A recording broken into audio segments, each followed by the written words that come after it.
Baik, selamat pagi. Perkenalkan saya Nurjin Beda Permatasari sebagai ahli gizi di Rumah Sakit Universitas Ahmad Dahlan ini sendiri. Dan pagi ini saya akan mendampingi Bapak pada pagi hari ini. Nah, kalau boleh tahu dengan Bapak siapa, umur berapa, Pak? Ya, pagi Bu.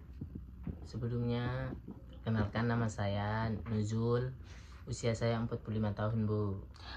Baik Bapak Nujul, hari ini saya ingin meminta waktu Bapak karena ingin berdiskusi terkait pola makan dan diabetes itu sendiri, Pak.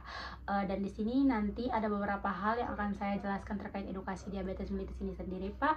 Nah, nanti jika kurang jelas boleh Bapak tanyakan saya kembali ya, Pak ya. Ya, siap, Bu. Nah Bapak, sebelum kita memulai di sini saya pengen tahu nih Pak, kira-kira Bapak udah tahu belum kenapa Bapak didiagnosis diabetes mellitus, Pak? Ya, Bu, sebelumnya saya sudah tahu, Bu, tapi saya bingung, Bu. Baik Pak, nanti saya akan jelaskan secara pelan-pelan apa sih diabetes mellitus itu. Tapi di sini sebelum saya menjelaskan Bapak terkait diabetes mellitus itu sendiri, di sini saya pengen tahu dulu nih Pak, konsumsi pola makan Bapak sehari-hari itu seperti apa? Misalnya kayak dari konsumsi berapa kalinya Bapak sehari itu berapa, dan kira-kira makanan yang Bapak sukai setiap harinya nih apa nih Pak kira-kira? Ya, Bu, jadi saya sering makan 2-3 kali sehari, Bu. Dan juga saya sering makan nasi yang cukup sangat banyak, Bu.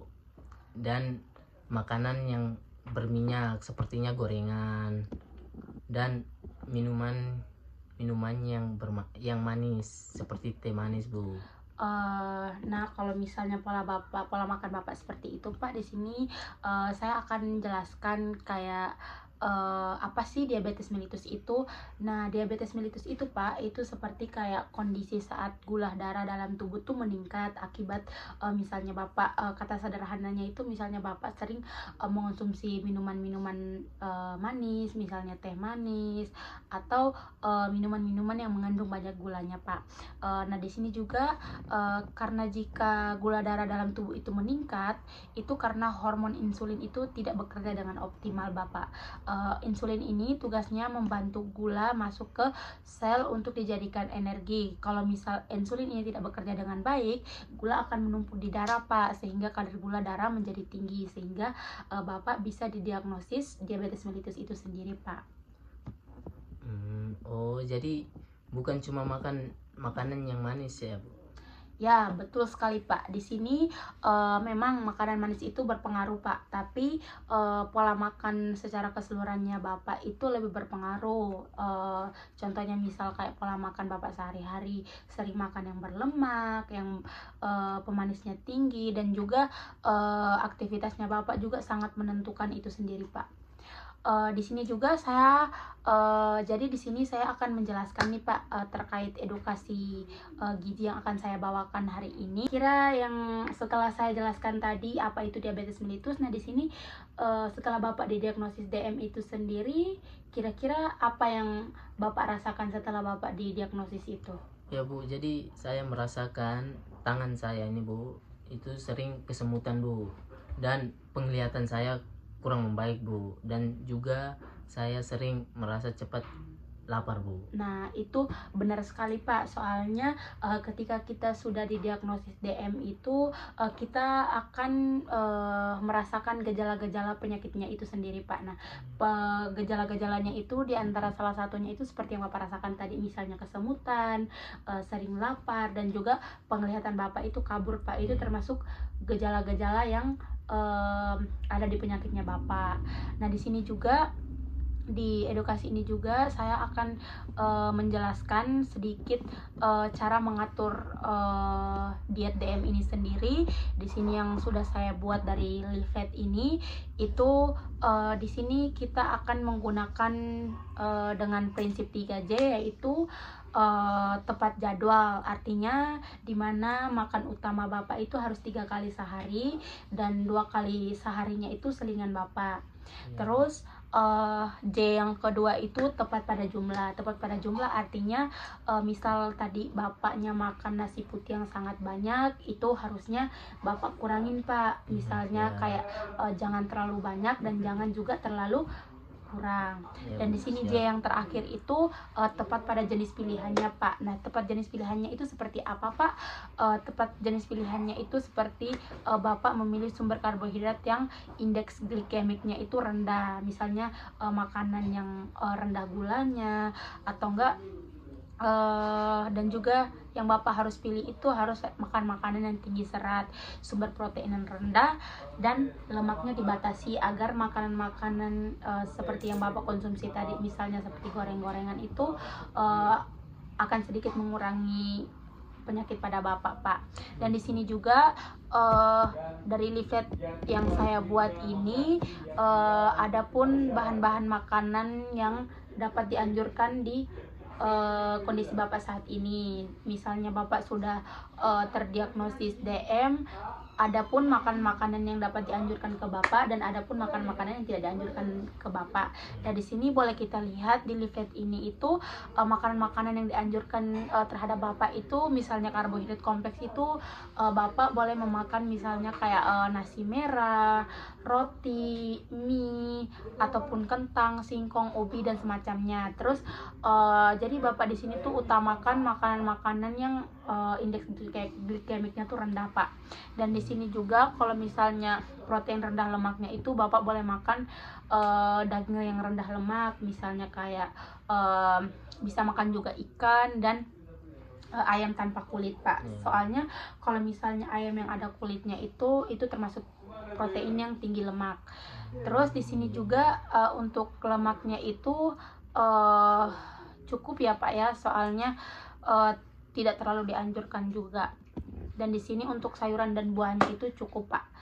Terus di sini untuk bahan-bahan makanan yang tidak dianjurkan itu Pak, ada juga di karbohidrat kompleksnya itu nggak ada. Dan di sini yang adanya itu di karbohidrat sederhana Pak, misalnya kayak yang tidak dianjurkan itu seperti gula, sirup, ataupun misalnya jelly atau susu kental manis. Karena itu tuh makanan yang tidak dianjurkan itu makanan yang merupakan tinggi gula, sehingga bisa menyebabkan penyakit Bapak semakin parah karena mengandung gula yang tinggi. Terus protein rendah lemaknya itu Bapak tidak boleh mengonsumsi tinggi kandungan kolesterol, misalnya kayak Bapak suka makan jeroan atau otak-otak yang ada di jajanan itu kalau bisa dikurangin Bapak. Dan juga lemak-lemak yang tidak dianjurkan itu seperti lemak jenuh, misalnya lemak trans daging berlemak, susu full cream. Jadi misalnya yang mengandung banyak lemak juga tidak dianjurkan Pak, karena akan memperburuk keadaan Bapak.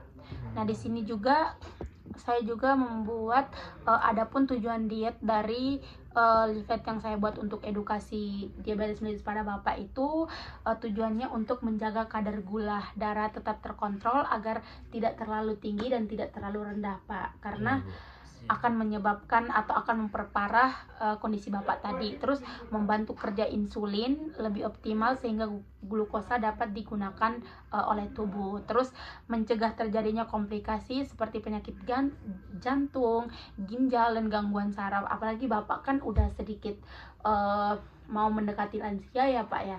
Jadi kalau misalnya Bapak tidak patuh terhadap apa yang sudah saya edukasikan terhadap Bapak, itu akan bisa menimbulkan hal-hal tersebut.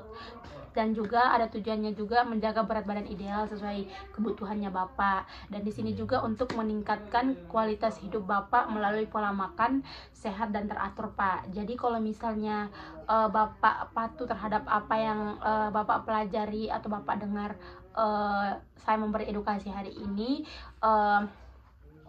itu akan membawa Bapak pada pola hidup sehat dan teratur Pak. Dan di sini juga adapun syarat-syarat dietnya seperti kayak kebutuhan energi Bapak itu disesuaikan dengan kebutuhan Bapak.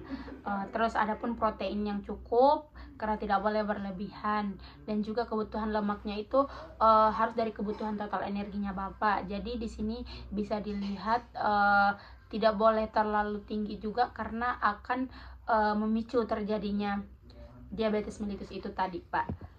Terus di sini untuk syarat dietnya juga di sini harus membatasi asupan natriumnya Bapak, dan juga serat ini makanan yang mengandung serat juga sangat dianjurkan Pak. Jadi penggunaan gula murni itu tidak terlalu diperbolehkan Iya. ketika Bapak mengonsumsi sesuatu Pak.